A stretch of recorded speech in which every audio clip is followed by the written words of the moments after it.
Hi guys, कैसे सभी? I hope आप सभी अच्छे होंगे। अब देखिए, मार्केट में हमें last week kind of a doji candle देखने को मिल चुकी है। अब यहाँ पर क्या सिनेरियो बनने वाला है? क्या मार्केट नेक्स्ट वीक के लिए अपर साइड जाना कंटिन्यू कर सकती है या फिर से डाउन साइड जाने वाली है? उसके बारे में हम इस वीडियो में डिस्कशन करने वाले हैं। सभी इंडाइसिस के बारे में हम डिस्कशन करेंगे। कौन सी इंपॉर्टेंट जोन्स रहेंगी फॉर द नेक्स्ट वीक, वो भी हम डिस्कस करेंगे। सबसे पहले हम बढ़ते हैं कि हमें मार्केट में इस वीक क्या चीज़ देखने को मिल चुकी थी। मार्केट में कैंडल्स बहुत ज़्यादा बड़ी बनी है, उसके पीछे का क्या रीज़न है? Cash system. देखिए, जब से क्लोजिंग ऑक्शन सेशन आया है उसके बाद मार्केट में हमें लगातार 3 दिन वॉलेटिलिटी बनते नजर आई, जहां पर मार्केट 3:15 पे विद इन 15 मिनट 150 से 200 पॉइंट ऊपर जा रही थी। हालांकि उसके बाद हमें क्या चीज़ देखने को मिली कि जो प्रीवियस 2 ट्रेडिंग सेशन थे वहां पर मार्केट ऐसा मूव नहीं की है। अब ये जो मार्केट में हमें वोलेटिलिटी देखने को मिली है, आपको इस चीज़ को कैसे लेकर चलना है, कैश सिस्टम को कैसे अच्छी तरह से समझना है, वो हम डिस्कस कर लेते हैं। देखिए, फर्स्ट ऑफ ऑल अगर हम कैश सिस्टम की बात करें, मार्केट हमेशा ऊपर जाकर ही क्यों बंद हो रही थी वो हम बात कर लेते हैं। देखिए, मार्केट में इंट्राडे की अगर हम बात करें तो स्पेशली इंट्राडे में क्या चीज़ें इंपॉर्टेंट होती हैं। कुछ लोग लॉन्ग कर रहे हैं, कुछ लोग शॉर्ट कर रहे हैं। अब एट द मार्केट क्लोजिंग उस समय जो लॉन्ग साइड की पोजीशन रहती है वो फिर भी कैरी फॉरवर्ड हो जाती हैं इन कैश मार्केट। लेकिन अगर हम शॉर्ट साइड की पोजीशन की बात करें, उनको काटना पड़ता है, जिसकी वजह से मार्केट को ऊपर लेकर जाना ऑपरेटर के लिए ज़्यादा आसान था रेदर देन डाउन साइड, जिसकी वजह से हमें मार्केट में सिनेरियो बनते नजर आया है। हालांकि लास्ट 2 डे से ऐसा कुछ सिनेरियो नहीं बना था, लेकिन जब भी ऐसा कोई सिनेरियो बनेगा वो लॉन्ग साइड की तरफ ही ज़्यादा बनेगा as compare to down side. तो ये चीज़ आपको ध्यान में रखकर चलनी है। ओवरऑल जो एक कैश सिस्टम है, देखिए एकदम से कैश सिस्टम को लागू किया गया। अगर इसको फेज मैनर से किया जाता तो उस समय इतनी ज़्यादा वोलेटिलिटी नहीं बढ़नी थी। जो 3% की यहाँ पर विंडो है उसको भी थोड़ा कम किया जाए तो वो भी अच्छा रहेगा, जैसे कि 0.5%। अगर मान लीजिए कि किसी भी दिन 3% का अपर साइड का ट्रेंड बनता है आफ्टर द 315 मूव, तो उसके बाद ऑलमोस्ट 600 से 700 पॉइंट हो जाएंगे, जो कि एक हेल्दी मार्केट के लिए अच्छी निशानी नहीं होती है। अगर यही चीज़ 0.5% रहती है तो उस समय मार्केट को ये संभालना इजी होगा एंड इवन ट्रेडर्स को भी ये संभालना इजी होने वाला है। तो जो ओवरऑल हमें यहाँ पर चीज़ें देखने को मिल जा रही थी, जो वी वेब्स की क्लोजिंग होती थी उसके बेसिस पर बहुत सारे एल्गोस काम कर रहे थे, उनको भी चेंज करना पड़ा है। इवन जो मेरा खुद का एल्गो है उसको भी चेंज करना पड़ा है। तो जो ओवरऑल हमें यहाँ पर चीज़ें देखने को मिल जा रही हैं, मार्केट अभी के लिए 24,570 के आसपास क्लोजिंग की है। अब यहाँ पर क्या सिनेरियो बनने वाला है, कौन सी इंपॉर्टेंट चीज़ें रहेंगी वो हम आगे डिस्कस करेंगे। उससे पहले जो हमें यहाँ पर इंपॉर्टेंट अपडेट सुनने को मिल जा रही हैं उनको कंप्लीट कर लेते हैं। अगर हम यहाँ पर नेक्स्ट अपडेट की तरफ बढ़ें, अब देखिए नेक्स्ट अपडेट डोमेस्टिक मार्केट के लिए बहुत ही ज़्यादा इंपॉर्टेंट हो चुकी है। बिकॉज अगर हम यूएस सेनेट की बात करें, उन्होंने रशिया सैंक्शन बिल को पास कर दिया है, जिसकी वजह से जो भी कंट्री रशिया से ऑयल को परचेज करेगी उसके ऊपर 100% टैरिफाई किया जा सकता है। अब यहाँ पर ये चीज़ देखना बहुत ही ज़्यादा इंपॉर्टेंट होने वाली है, बिकॉज अभी तक के लिए भी यूएस और इंडिया की जो टैरिफ डील है कंप्लीट नहीं हो पाई है। क्या उस पर भी इसका इंपैक्ट पड़ेगा, वो भी देखना बहुत ही ज़्यादा इंपॉर्टेंट होने वाला है, जिसकी वजह से यूएसए को यहाँ पर अपर हैंड मिल सकता है। देखते हैं यहाँ पर क्या चीज़ें निकल कर आती हैं, कौन सी अपडेट सुनने को मिल जाती हैं। पहले तो हमें यही अपडेट किया गया था फ्रॉम बोथ गवर्नमेंट्स की जुलाई में कुछ ना कुछ सुनने को मिलेगा। जुलाई भी निकल चुका है, अगस्त आ चुका है, देखते हैं और कितना ये लेट होगा। लेकिन जो ये 100% टैरिफ की बात है, इसकी वजह से मार्केट इसको थोड़ा सा नेगेटिव लेकर चलने वाली है, तो ये चीज़ ध्यान में रखकर चलनी है। एंड अगर हम यहाँ पर नेक्स्ट अपडेट की तरफ बढ़ें, अब देखिए नेक्स्ट अपडेट यूएस और ईरान के लिए बहुत ही ज़्यादा इंपॉर्टेंट होने वाली है। लेकिन वीडियो में आगे बढ़ने से पहले वीडियो को लाइक करते हुए जो जाएगा, जो भी आपके यहाँ पर क्वेश्चन है कमेंट सेक्शन में उसके बारे में पूछ लीजिएगा। मैं सेगमेंट्स यहाँ पर पढ़ता हूँ, मेक श्योर कीजिएगा चैनल को सब्सक्राइब भी जरूर कर लीजिएगा और बेल कॉल पर रखिएगा सॉट आप यहाँ पर किसी भी वीडियो को मिस ना कर पाएं। देखिए, जो हमारा एनालिसिस होता है वो अनबायस्ड होता है। यहाँ पर क्या सिनेरियो बनकर आ रहा है, कैसे चीज़ों को अप्रोच करना है, सभी चीज़ों के ऊपर हम यहाँ पर डिटेल्ड एनालिसिस करते हैं। तो मेक श्योर कीजिएगा चैनल को सब्सक्राइब करने के साथ साथ वीडियो को लाइक भी जरूर करते जाएगा। एंड अगर हम यहाँ पर नेक्स्ट वीक के लिए रेंज की बात करें, देखिए रेंज मार्केट की बड़ी होने वाली है। ऑलमोस्ट 1000 टू 1200 पॉइंट की रेंज देखने को मिल सकती है। बैंक्स की बात करें तो 2500 टू 3000 तक की रेंज बनते हुए नजर आ सकती है।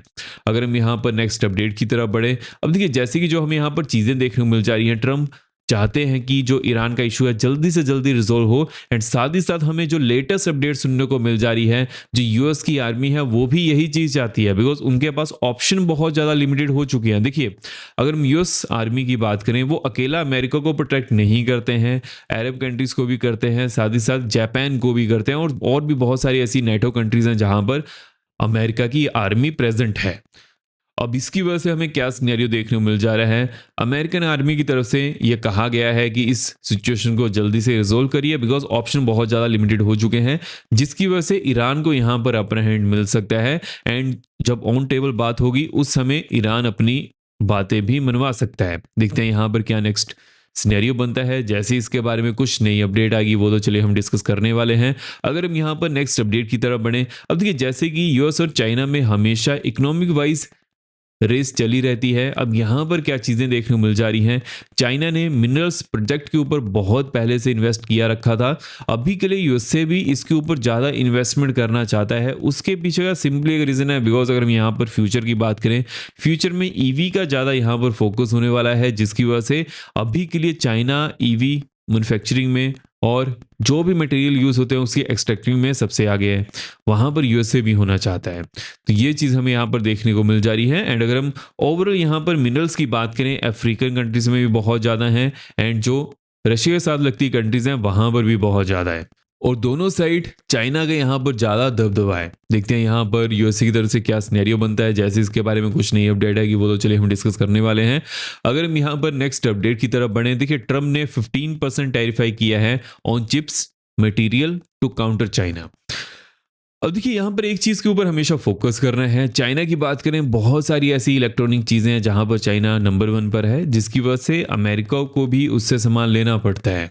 अब यहाँ पर हमें क्या चीज़ देखने को मिल जा रही है, अगर अगेन यहाँ पर ट्रम्प की तरफ से चाइना के ऊपर टैरिफाई किया जाता है, उसके बाद क्या चाइना भी यहाँ पर कुछ ना कुछ चीज़ करने वाला है। मोस्ट ऑफ टाइम क्या होता है, जब भी यूएसए टैरिफाई करता है उस समय चाइना के जो मैन्युफैक्चरर्स हैं, जो कंपनीज हैं, अपने प्राइसेस को कम कर देती हैं। लेट्स से कि कोई चीज़ 100 रुपये की मिलती है, अगर उसके ऊपर 15% टैरिफाई किया जाएगा तो वही चीज़ 115 की मिलेगी। लेकिन अगर अगेन उसका यहाँ पर जो पहले 100 रुपये प्रिंट रेट था, अगर उसी को ही कम कर दिया जाए, जैसे कि मान लीजिए कि उसका यहाँ पर प्रिंट रेट कर दिया जाए 85 रुपीज़, अगर 85 रुपीज़ प्रिंट रेट होगा, उस समय अगर 15% टैरिफाई भी किया जाएगा तो 100 से नीचे ही वैल्यू बनेगी, जिसकी वजह से प्राइसेस को मैनेज करने के बाद चाइनीज जो इंडस्ट्री है फिर से इसको अच्छी तरह से मैनेज कर लेती है। हमने पहले भी ये चीज़ देखी है, उस समय यूएसए को वहाँ पर नुकसान उठाना पड़ता है जो यूएसए की लोकल कंपनीज हैं। अब ये चीज़ जो हमें यहाँ पर देखने को मिल जा रही है, अब देखते हैं यहाँ पर ट्रम्प की तरफ से एक नया क्या बयान आता है। जैसे इसके बारे में कुछ नई अपडेट आएगी वो तो चलिए हम डिस्कस करने वाले हैं। लेकिन जो ओवरऑल हमें यहाँ पर सेंटीमेंट देखने को मिल जा रहा है, जो मार्केट का प्राइस एक्शन भी बनते हुए नजर आ रहा है, नेक्स्ट वीक के लिए कुछ ज़्यादा यहाँ पर बुलिशनेस बनने की पॉसिबिलिटी अभी के लिए कम है, प्रोवाइडेड यूएस और ईरान के बीच में जो यहाँ पर सिचुएशन है वो रिजोल्व होते हुए नजर आए। अगर वो रिजोल्व हो जाती है उस समय सिचुएशन बनने के चांसेस भी ज़्यादा बनेंगे। अगर हम यहाँ पर एफआईज के डाटा की बात करें, फ्राइडे दिन एफआईज ने ग्रीन में डाटा शो किया था, डीआईज ने भी ग्रीन में डाटा शो किया। हालांकि डाटा कुछ ज़्यादा बड़ा है नहीं, तो इसको हम ज़्यादा तवज्जो नहीं देंगे। हम यहाँ पर अगर नेक्स्ट अपडेट की तरफ बढ़ें, यूएस मार्केट में नेक्स्ट वीक सीपीआई डाटा भी रिलीज होने वाले हैं। जैसे इसके ऊपर कुछ नई अपडेट आएगी वो तो चलिए हम डिस्कस करेंगे। पीपीआई डाटा भी रिलीज होने वाले हैं और जो पीपीआई डाटा रहेंगे वो मार्केट के लिए बहुत ही ज़्यादा इंपॉर्टेंट होने वाले हैं, तो उस चीज़ के ऊपर भी आपको फोकस करके चलना है। अगर हम यहाँ पर यूएस के रिटेल सेल्स डाटा की बात करें, जैसे इसके ऊपर कुछ नई अपडेट आएगी वो तो चलिए हम डिस्कस करने वाले हैं। बट जो पीपीआई डाटा रहेंगे और जो सीपीआई डाटा रहेंगे उसके ऊपर मार्केट के रिएक्शन मिलने के चांसेस ज़्यादा बनते हुए नजर आएंगे। अगर हम गोल्ड की बात करें, गोल्ड 4346 के आसपास है। अब देखिए गोल्ड लास्ट डे से यहाँ पर ही रेंज बाउंड होते नजर आ रहा है बिकॉज वीकेंड में कुछ ज़्यादा वॉल्यूम होता नहीं है। देखिए जो बुलियन मार्केट है वैसी क्लोज होती है, लेकिन अगर हम यहाँ पर क्रिप्टो मार्केट की बात करें, क्रिप्टो मार्केट ओपन है और जो गोल्ड का एक कॉन्ट्रैक्ट है क्रिप्टो में है, जिसकी वजह से थोड़ा बहुत हमें यहाँ पर मोमेंटम देखने को मिल जा रहा है। अदरवाइज कुछ ज़्यादा मोमेंटम बनते हुए नजर नहीं आएगा, तो ये चीज़ ध्यान में रखकर चलनी है। अगर हम यहाँ पर क्रिप्टो की बात करें, क्रिप्टो 64,980 के आसपास है, विच मीन्स कि 65,000 के पास है। अब जैसे ही मार्केट 65,100 के ऊपर जाती है on the 15 minute time frame, action यहाँ पर 65,550 की होने वाली है। उसके बाद एक्शन यहाँ पर 65,925 की बनते हुए नजर आ रही है। लोअर एंड की बात कर लेते हैं, लोअर एंड में 64,900 के नीचे on the 15 minute time frame market अगर क्लोज करती है डाउन साइड में, एक्शन यहाँ पर 64,500 की होने वाली है। उसके बाद एक्शन यहाँ पर 64,050 की बनते हुए नजर आ रही है। और देखिए जिसको भी क्रिप्टो में या फिर कमोडिटी में इंटरेस्ट है तो CoinDesk का लिंक मैंने डिस्क्रिप्शन बॉक्स में दिया हुआ है, वहाँ से चेकआउट कर सकते हैं। और शार्क एक्सचेंज का लिंक भी मैंने दे दिया हुआ है, उसको भी ज्वाइन कर सकते हैं। और जैसे ही अकाउंट ओपन करिएगा उसके बारे में मुझे अपडेट कर दीजिएगा, बिकॉज जो क्रिप्टो कोर्स रहेगा, जो भी अकाउंट ओपन करेगा उसके लिए फ्री रहने वाला है। एंड साथ ही साथ क्रिप्टो ग्रुप में भी एक्सेस मिल जाएगा। अगर हम यहाँ पर इंपॉर्टेंट जोन्स की तरफ बढ़ें कि अभी के लिए कौन सी इंपॉर्टेंट जोन्स है उसे हमें कैसे अप्रोच करके चलना है। देखिए मार्केट ने 24,570 के आसपास क्लोजिंग की है और जैसे ही हम डेली टाइम फ्रेम की तरफ बढ़ते हैं तो हमें डेली टाइम फ्रेम में क्या चीज़ देखने को मिल जा रही है। मार्केट में हमें मंडे के दिन एक अच्छी खासी ग्रीन कैंडल देखने को मिली थी, उसके बाद मार्केट यहाँ पर रेंज बाउंड होते हुए नजर आई थी और इसी रेंज में मार्केट ने यहाँ पर क्लोजिंग भी दी है। लेकिन यहाँ पर अब कौन सी इंपॉर्टेंट जोन्स होने वाली हैं, 24,640 के ऊपर on the daily time frame अगर मार्केट क्लोज करती है नेक्शन यहाँ पर ऑलमोस्ट 810 की बनते हुए नजर आ रही है। उसके बाद नेक्शन यहाँ पर 24,975 की देखने को मिल सकती है। लो रेंज की बात कर लेते हैं। लो रेंज में जैसी मार्केट 24,525 के नीचे on the daily time frame close करती है, डाउन साइड में नेक्शन यहाँ पर ऑलमोस्ट 400 की बनने वाली है। उसके बाद नेक्शन यहाँ पर 285 की बनते हुए नजर आ रही है। अगर हम यहाँ पर बैंक्स की बात करें कि बैंक्स में नेक्स्ट वीक के लिए क्या सिनेरियो देखने को मिल सकता है, उसे हमें कैसे अप्रोच करके चलना है। देखिए बैंक्स ने 57,746 के आसपास क्लोजिंग की है। लेट्स से कि बैंक्स यहाँ पर 57,555 के नीचे क्लोज करते हैं, उसके बाद डाउन साइड में नेक्शन यहाँ पर 225 की बनते हुए नजर आ रही है एंड 56,850 की नेक्शन देखने को मिल सकती है। अगर हम अपर एंड की बात करें, अगर market on the daily time frame 58,000 के ऊपर क्लोज कर जाती है, नेक्शन यहाँ पर 58,450 की देखने को मिल सकती है। उसके नेक्शन यहाँ पर 935 की बनते हुए नजर आ रही है। अगर हम सेंसेक्स की बात करें, सेंसेक्स में देखिए अभी के लिए क्या सिनेरियो देखने को मिल जा रहा है कि सेंसेक्स ने अच्छी खासी क्लोजिंग डाउन साइड की तरफ दी है। देखिए अगर हम मार्केट की इन कैंडल्स की बात करें और सेंसेक्स की बात करें, बहुत ही ज़्यादा फर्क है। उसके पीछे का क्या रीज़न है, बिकॉज एक में ओनली एफएनओ स्टॉक्स हैं और दूसरे में एफएनओ स्टॉक्स के अलावा भी हैं, जिसकी वजह से क्या सिनेरियो बन रहा है कि इन दोनों की क्लोजिंग हमें डिफरेंट देखने को मिल जा रही है ड्यू टू न्यू सिस्टम। जो कैश सिस्टम है उसकी वजह से क्लोजिंग हमें यहाँ पर डिफरेंस देखने को मिल जा रहा है। आई होप आपको चीज़ क्लियर हो चुकी है। अगर हम यहाँ पर इंपॉर्टेंट जोन्स की तरफ बढ़े, अगर मार्केट 78,800 के ऊपर on the daily time frame close करती है, नेक्शन यहाँ पर 79,350 की होने वाली है। उसके नेक्शन यहाँ पर 825 की बनते हुए नजर आ रही है। लो रेंज की बात कर लेते हैं। लो रेंज में अगर मार्केट 78,250 नीचे on the daily time frame close करती है, डाउन साइड में नेक्शन यहाँ पर 77,800 की होने वाली है। उसके बाद नेक्शन यहाँ पर 77,050 की बनते हुए नजर आ रही है और यहाँ पर एक बड़ा गैप भी है, उसके फिल करने के चांसेस भी ज़्यादा बन सकते हैं।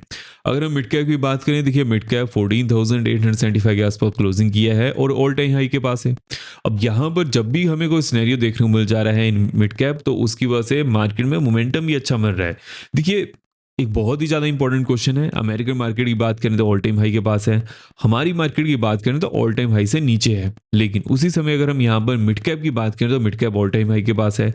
अब इसके पीछे क्या रीजन है कि मिड कैप यहाँ पर ऑल टाइम हाई के पास है और ऑल टाइम हाई की रेट कर रहा है, जबकि जो दूसरे इंडाइसेस है नहीं कर पा रहे हैं। उसका सिंपली एक ही रीजन है, एफ आई सेलिंग की वजह से जो यहाँ से लिक्विडिटी बाहर जा रही है उसकी वजह से मार्केट नीचे गिर रही है।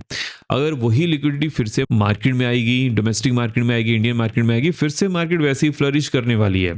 अगर हम यूएस मार्केट की बात करें तो यूएस मार्केट से एफआईज कौन सा बाहर गए थे, तो उसकी वजह से US market all time high के पास है। आई होप आपको चीज क्लियर हो चुकी है। अगर हम यहाँ पर इंपॉर्टेंट जोन्स की तरफ बढ़े, 14,910 के ऊपर अगर on the daily time frame market close करते हैं, नेक्शन यहाँ पर 15,000 की होने वाली है। उसके बाद नेक्शन यहाँ पर 15,065 की बनते हुए नजर आ रही है। लो रेंज की बात कर लेते हैं। लो रेंज में 14,800 के नीचे on the daily time frame अगर मार्केट क्लोज करते हैं, डाउन साइड में नेक्शन यहाँ पर 695 की बनते हुए नजर आ रही है। उसके बाद नेक्शन यहाँ पर ऑलमोस्ट 545 की देखने को मिल सकती है। तो इस वीडियो में हमने कौन सी हमें यहाँ पर इंपॉर्टेंट अपडेट्स सुनने को मिल जा रही हैं, कैसे उसे अप्रोच करना है, सभी चीज़ों के ऊपर हमने डिटेल्ड एनालिसिस कर लिया है। आई होप आपको वीडियो इन्फॉर्मेटिव लगी हो। मेक श्योर वीडियो को लाइक करते जाएगा। अब हम मिलते हैं नेक्स्ट वीडियो में। जय हिंद।